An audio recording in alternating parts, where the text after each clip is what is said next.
أمري مراك تاسسو جبئني كيتي يا ربي كوان جبات لافسو بين الكافي والنون التي أمري مراك تاسسو ذكرني حاجة كينيا كنتما وانو يأتشسو سيئقان راقا في كينيا دفتي ديبينو ديبسو هل كان كأيجي أداما هندقيني دام سكية قويا أدو سافا داما هندقيني دام سكية ملائكات تداما تندفتو قويا قويا أرى ما كبر. السلام عليكم ورحمة الله وبركاته. الشمال يا يواتنا نرى مني جاهلي فلان بجلابي خيس توبا سدي بأمالي أن إنقري وأنباسو أكما إسن قويا فيديو قويا خليسا وبليسا كينيا فاجيسا خدير قد إفني سببا أصول دلقاتو بلا إلكتريكي إسا مدتيني قامني سا قوتون قبتي وان نما أجائبو فيديو سنبيكا كسيتي ورابسفني مالي قامني سا قوتون ملتو already قبت هذا يجون دندهما فيديو سا قويا خديس هتكو ورابيت الراقات ديسي بك أني قفتا كانت تحاسوون أشرا نمون هدون أكاونتي نمون هدون لاكوبس بالبلا نقافتشات انتورتاني نموت حمدا دامي فمو لاكوبس إرغني في جرا أكاونتي سيرغني جرا hanga amma mu warroon akkasi gaafachaatiin turtan bilbiltaniif moo hin bilbilleellee waan jedhullee isaanii bilbillee gaafanna haadha manaa isaa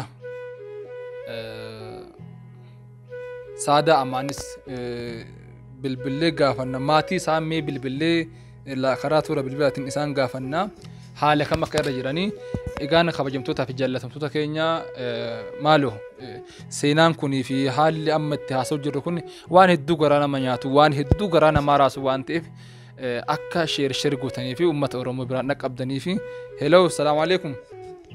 Wa alaykum salaam wa rahmatullah. Nagaadha akkam? Alhamdulillah. Saadaadha mi? Saada guyyaa kaleessaa viidiyoo keenya obboleessi keenya Fayyisaan Khadiir sababa balaa elektirikii isarra gaheen waraabamee karaa miidiyaa adda addaa irratti YouTube keenya irratti gadhiifsiisin turre namoonni hedduun lakkoofsa bilbilaatiif akkaawuntii fudhatanii turan namni isin bilbile namni maallaqa isin galchee jira? Homtuu hin jiru namni naa bilbile hin jiru. Hanga ammaa namni isin bilbile hin jiru maali jechuun nuti nama baay'eef lakkoofsa kennine. Bilbila naan bilbile garuu akkaawuntii irratti hojjetan hin laalchifne garuu namni naa bilbile tokko hin jiru akkaawuntii immoo hin laalchifne iyyuu.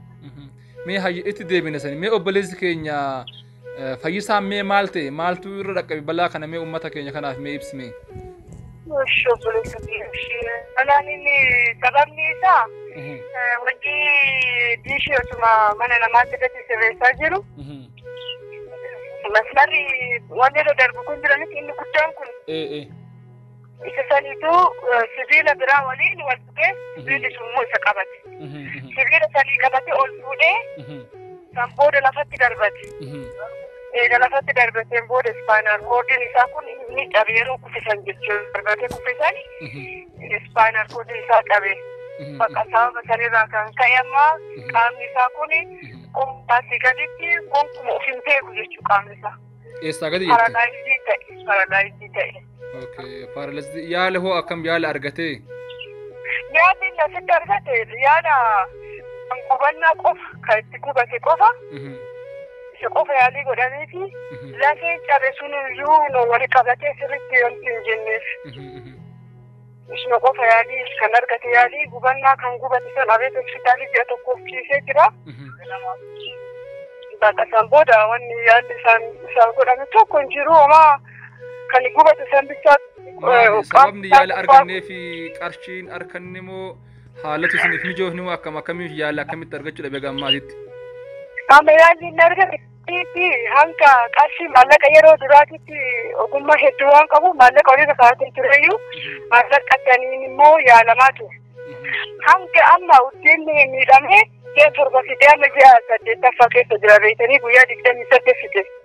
Ji'a torbaffaa fi maallaqa immoo hedduu fidne hangana kan jedhamee hin dandeenye namni illee yeroo baay'ee nu gargaaraa turanii isan namoonni isa beekan gargaarsi sunillee amma nurraa dhaabbatee qarshillee homaa akka harkaa qabu hunda ni fixe.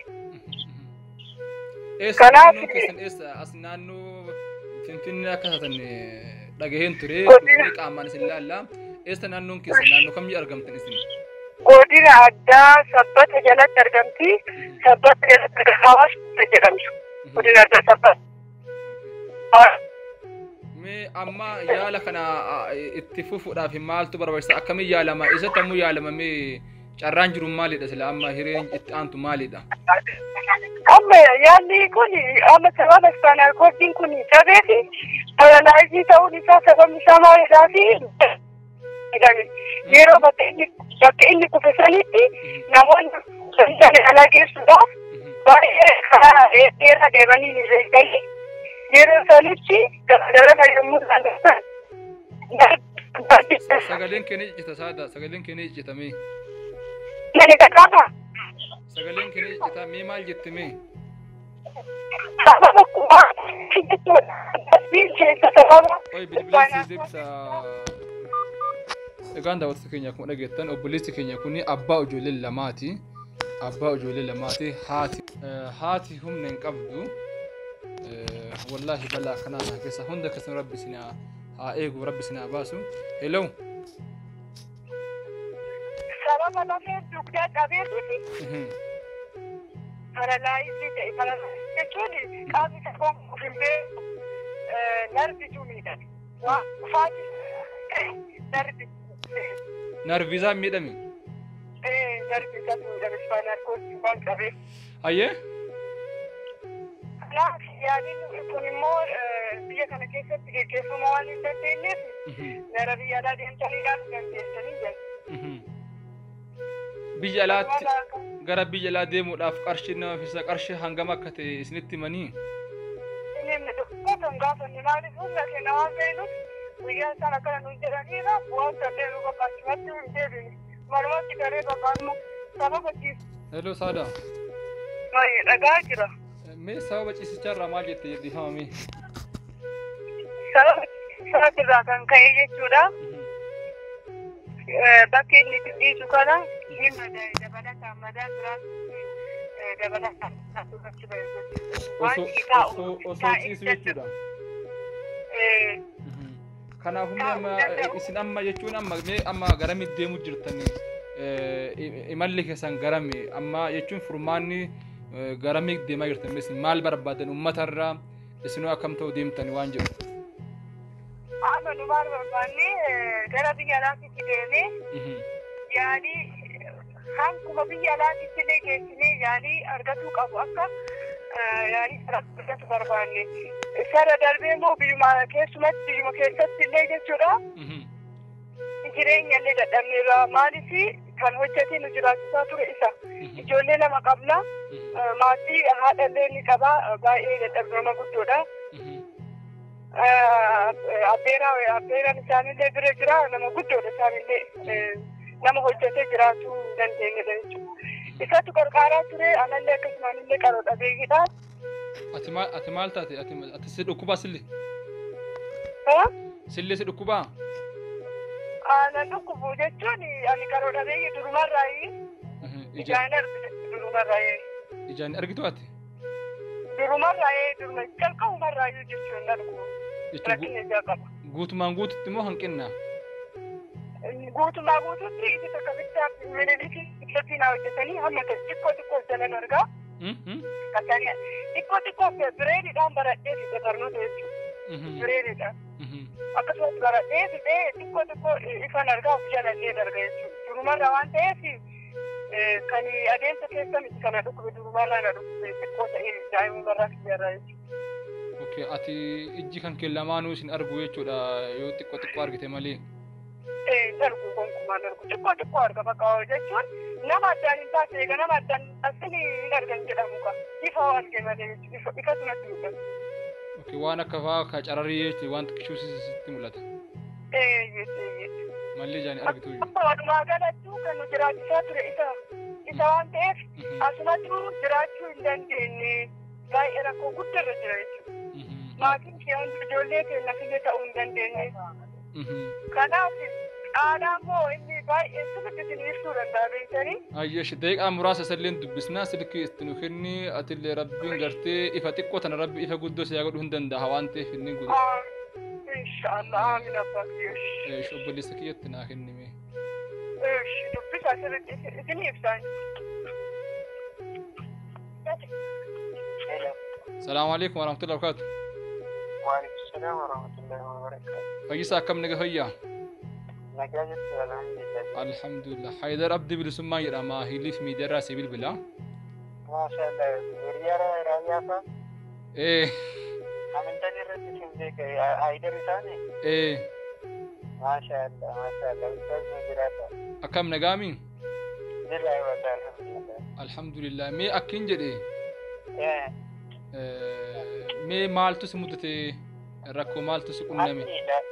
Anamma jatuh waan dura wala nama apa qabu wal gadi fiigee kasii kasabatee maatiin sooratiin ture akka tasaa ta'e bakka hojiitti balaa elektirikaa na qunnameeti.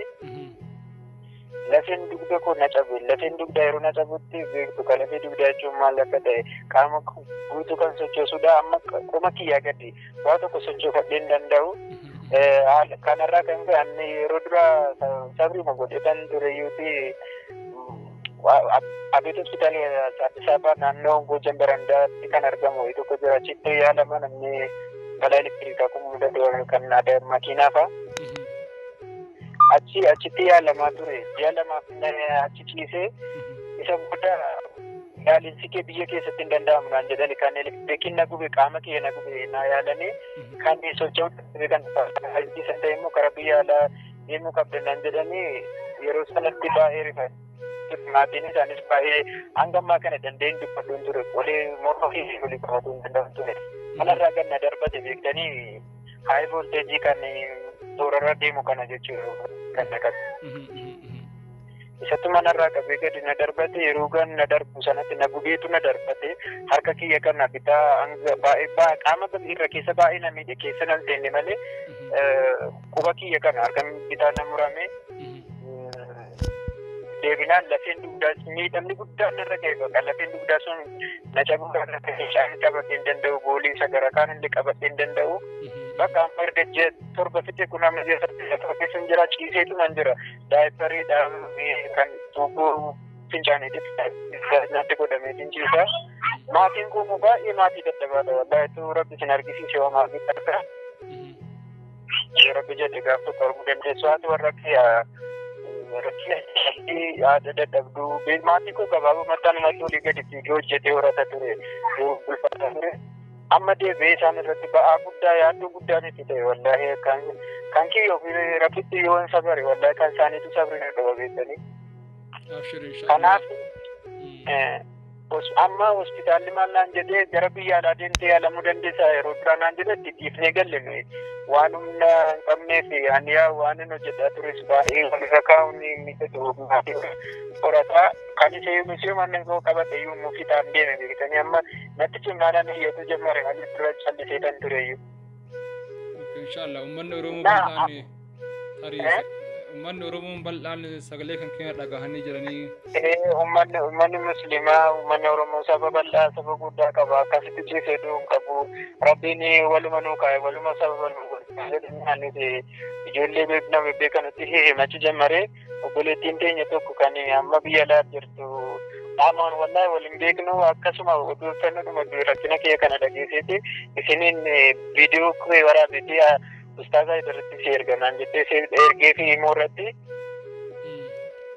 kaleessa lama YouTube keessan irratti argeera naa gadhiistanii jirtu sunis jazaakumullahu khair na amma akkas amma uummata Oromoo irraa gama kiyyaana wanta saba kiyyarra balaa akka malee irraa rabbi sinaa tiksuu jecha waan dandeessan ilaa amma biyya alaa sanallee barnaa barreessuuf sababa koronaatiin addanna jala jedhe beektanii biyya sii barreessuudhaaf amma koronaan gara tokkotti yookaan furmaanni tokko kaaga kaa'amutti eessa sii barreessuu hin dandeenye naan jedhan eegasii immoo itti deebi'ee yaalee ture anis.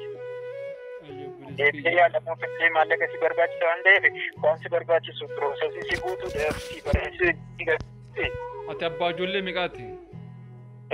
Abbaa ijoollee meeqaati? Ijoollee lamaan qaba. Dhiira tokko qaba. Rabbisi yaa guddisu inshallah ummanni hanga ta'e sagalee kan dhagahaa yoo rabbiin jedhee waliif share godhanii waliif dhageeffatanii akkaawuntiin Saadaa Amansuun kan keetimi? Kanuma kodaadha kanaadha warra keessaati.